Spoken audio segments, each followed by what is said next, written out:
Rodolfo, te agradezco que nos ayudes a entender la complejidad de las relaciones entre México y Estados Unidos.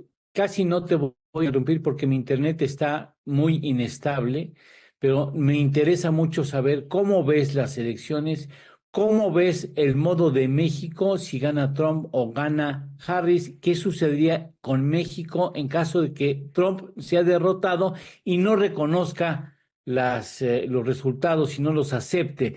¿Tú cómo ves las cosas?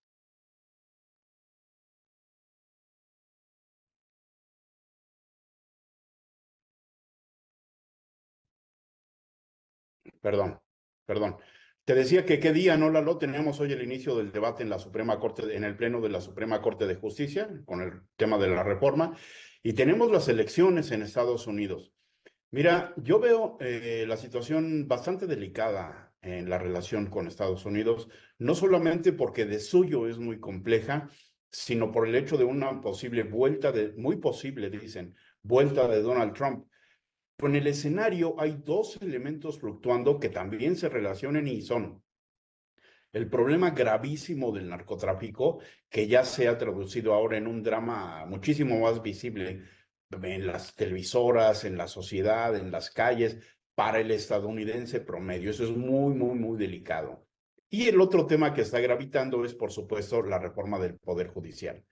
Mira, casualmente ayer sucedieron cosas bien interesantes, pero han venido ocurriendo otras que me gustaría poner en contexto en esta campaña. A mí me llama mucho la atención que ni Kamala Harris ni Donald Trump se han pronunciado expresamente respecto de la reforma del Poder Judicial. Eso me llama mucho la atención porque podría haber ahí un acuerdo de no meterse en ese tema, porque a Kamala cuando le preguntaron directamente, ella dijo, no sé mucho del asunto, por lo tanto no quiero opinar. Y Donald Trump la ha pateado más o menos al mismo estilo. Pero ¿qué sí ha hecho Donald Trump? Y aquí viene algo bien importante. Donald Trump ayer, apenas a unas horas de la elección, cuando están cortejando intensivamente el voto latino, y dentro del voto latino el voto mexicano es el más importante, el más relevante en términos de número, eh, Donald Trump lo que hizo fue decir, el problema con México es que el tema de la criminalidad, el narcotráfico y la migración son verdaderamente graves y amenazó. O lo resuelve México o les vamos a imponer aranceles. Fíjate, esa para mí es la puerta de entrada, Lalo, para detonar un arsenal legal que tiene Estados Unidos y ya sea que gane Trump o ya sea que gane Kamala Harris, los van a utilizar para presionar cualquier política que quieran establecer. Y en este caso me viene a la mente preponderantemente el tema migratorio. Es decir, pareciera que están diciendo van a hacer lo que digamos nosotros, que lo hizo Andrés Manuel López Obrador en algún momento, convertir a México la estación de paso hacia Estados Unidos, y por eso tenemos aún un problema del que no se ocupan los medios de comunicación. Pero hay lugares de la República Mexicana, Lalo, donde ya la explosión de inmigración es verdaderamente un problema para muchas familias, zonas, etcétera. Entonces, esa es una. Pero respecto del narcotráfico, ese es un tema que me parece que toca otras vertientes. Y esto es, voy a mencionar un dato que posiblemente les sorprenda. Estados Unidos ha desarrollado una filosofía de derecho extraterritorial.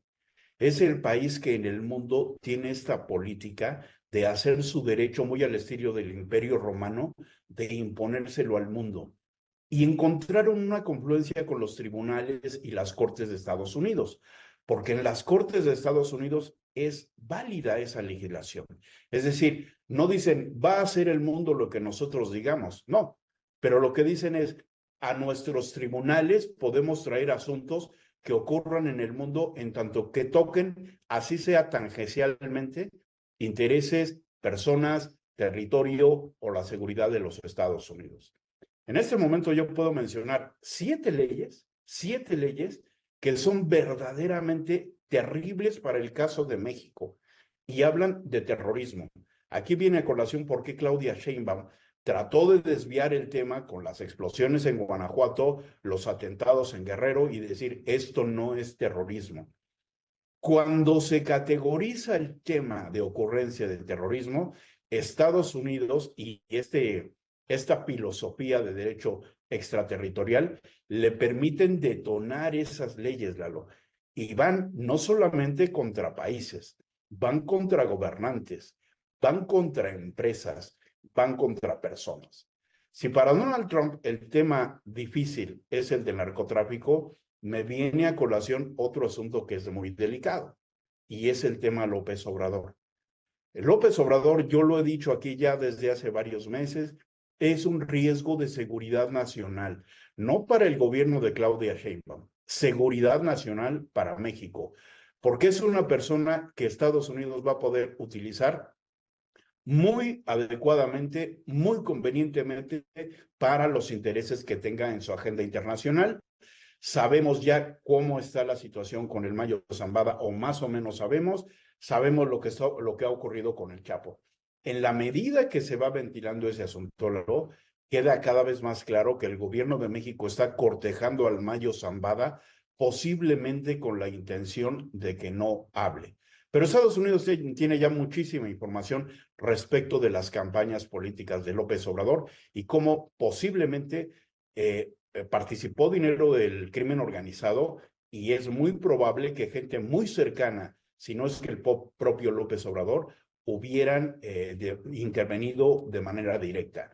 De esa manera, Lalo, me permite traer el tema a cómo lo vincula Trump, que me parece súper interesante, con el tema de los aranceles.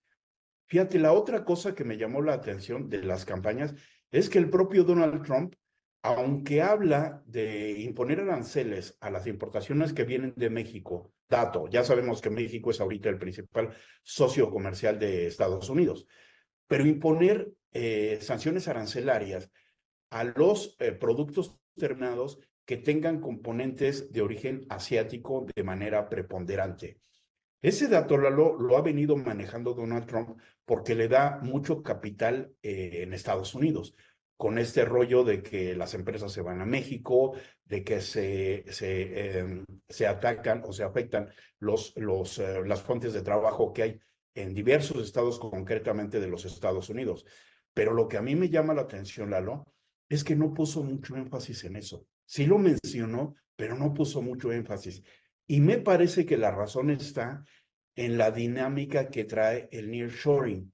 Ese tema que podría ser preocupante y vendible para Estados Unidos, sobre todo en los sectores más ignorantes, se ataca por sí solo, porque muchas empresas lo que están haciendo es precisamente traer sus procesos de producción al continente americano, y muchos de ellos probablemente recaerían en México, lo cual me permite hacer la liga de por qué Donald Trump ha preferido ligar el tema de narcotráfico, crimen organizado y migración con la amenaza de imponer aranceles a las importaciones que vengan de México. Y eso directamente, Lalo, me lleva al otro tema. Si quieres, interrúmpeme cuando quieras, por favor, porque esto me lleva al tema que tiene que ver con la reforma constitucional. Dentro del nearshoring y dentro de los ciertos sectores, no todos, empresariales de Estados Unidos y de los grupos financieros que operan en Estados Unidos, existe, como ya sabemos, la preocupación respecto de la seguridad o no que proporcionaría la reforma constitucional en los términos en que se ha aprobado y que ya es letra constitucional. Tema que va a estar siendo discutiendo hoy, Lalo, y no sé cuánto tengo. Síguele. Ok, porque quiero decirte, Lalo, para tratar de englobar lo que vamos a ver hoy. Yo creo, Lalo, que en términos del debate en la Suprema Corte de Justicia, claramente podemos ver algo que me recuerda mucho a mí, una batalla escolar entre porros y pandilleros y los nerdos, como se traduce nerd en un término estadounidense, que yo diría que son las ratas de biblioteca. Obviamente las ratas de biblioteca, Lalo, son los ministros, son los magistrados, son hasta los jueces, porque es gente que trae los argumentos, es gente a la que no puedes hacerle el dedo en la boca, porque toda resolución, hasta la que nos parezca más insólita, tiene que estar debidamente fundamentada en el derecho. Es decir, cuando un juez, el del nivel más iniciático que me menciones, emite una resolución o un acto jurídico, el que sea, tiene que fundamentarlo y motivarlo. ¿Qué quiere decir eso? Tiene que decir en qué elementos de derecho basa su decisión. Pueden ser artículos, pueden ser leyes, pueden ser reglamentos, un marco jurídico que le dé fundamento a su decisión.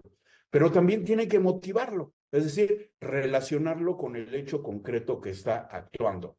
Me parece que es muy claro eso. Es decir, jueces, magistrados, ministros, no pueden andar con mentiritas, no pueden andar con manipulaciones, no pueden andar con engaños. Y esto me lleva a la LOA. Elaboré un cuadro que la verdad se me hace muy bonito, desgraciadamente no lo puedo proyectar, en el que se ve claramente cuáles son los arsenales de que disponen estas ratas de biblioteca, que son los jueces, magistrados y ministros, y el arsenal que poseen y utilizan los porros pandilleros, que son los que se desarrollan en el medio de la política.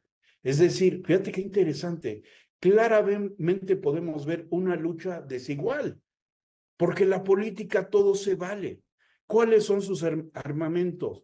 La mentira, la maña, la corrupción, el engaño, la patraña, la explotación de las necesidades más básicas de la gente que más necesita, me refiero a los programas sociales, y ahí le podemos añadir, son todas esas las armas de la política y hemos visto cómo se han estado utilizando cada vez con mayor descaro. ¿Qué armas poseen los nerdos o las ratas de biblioteca? La democracia constitucional, argumentos como la justicia, las leyes, la historia, la filosofía del derecho, la teoría del derecho.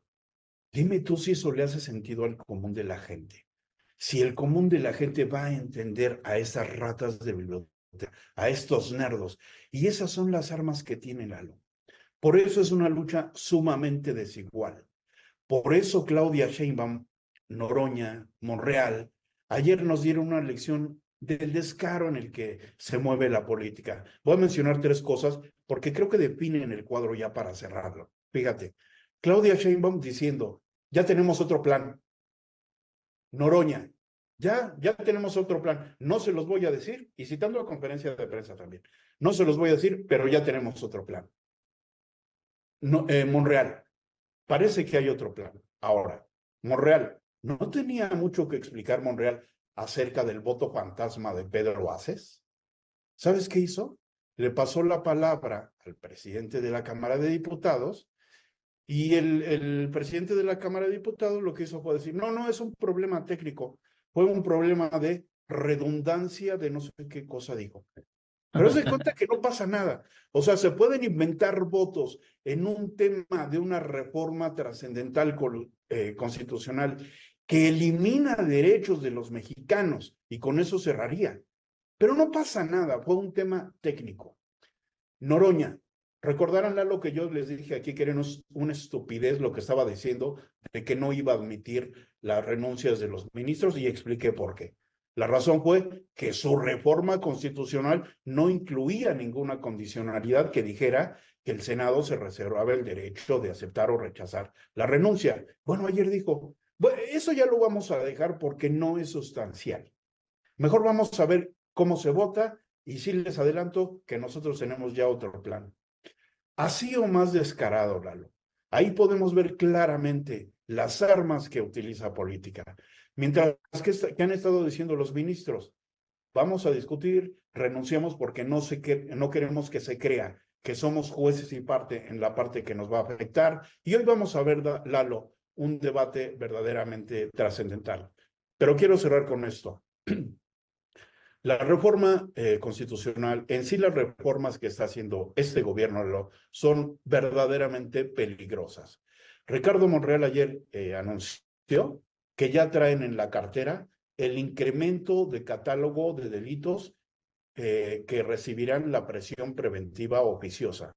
Cuando todos los organismos internacionales de derechos humanos, cuando la Suprema Corte de Justicia hasta ahora ha venido advirtiendo que la prisión preventiva oficiosa es lo más injusto que puede haber. ¿Por qué? porque ponen en prisión a gente con solamente indicios o acusaciones en su contra. Y ojo, Ricardo Monreal dijo ayer que hay delitos fiscales como la evasión que van a ser llevados a prisión preventiva oficiosa. ¿Qué quiere decir? Un estado fascista, Lalo, en el que cualquiera que sea señalado por una posible evasión fiscal, y digo posible entre comillas porque no se necesita demostrarlo al momento de solicitarlo, va a poder ser llevado a prisión y llevar su juicio encarcelado, con toda la injusticia que eso amerita. Pero por el otro lado, Lalo, tenemos que las fiscalías no hacen su trabajo. Las policías son corruptas y absolutamente incapaces. Y en general los gobiernos, los ejecutivos, se han negado a tomar cartas en el asunto para que las fiscalías, los ministerios públicos presenten casos de manera profesional. Así que el ciudadano está ante el peor de los escenarios, ante policías, ministerios públicos y fiscalías corruptas y saturadas de trabajo, y por otro lado, unas leyes que les van a permitir encarcelarlos, así luego puedan demostrar su inocencia. ¿Qué día, Lalo? Pero me parece que presenta un escenario más o menos de la complejidad que vamos a ver. Mañana tendremos, estimado Rodolfo, muchas gracias. Mañana tenemos la posibilidad, la necesidad de escuchar en tus balances de lo que sucedió hoy, que es una fecha histórica. Muchas gracias. Te mando un abrazo. Sé que mi internet está fallando, está muy inestable. Te agradezco. Después de una pausa, vamos a tener a Pablo Álvarez y Casa. Ya te encargo, Vero. Voy a tener que salir para volver a entrar a la sala, a ver si eso de alguna manera corrige. Pero mañana nos escuchamos, Rodolfo. Excelente tu análisis. Muy Muchas amable. gracias. Un saludo a todos. Buen día.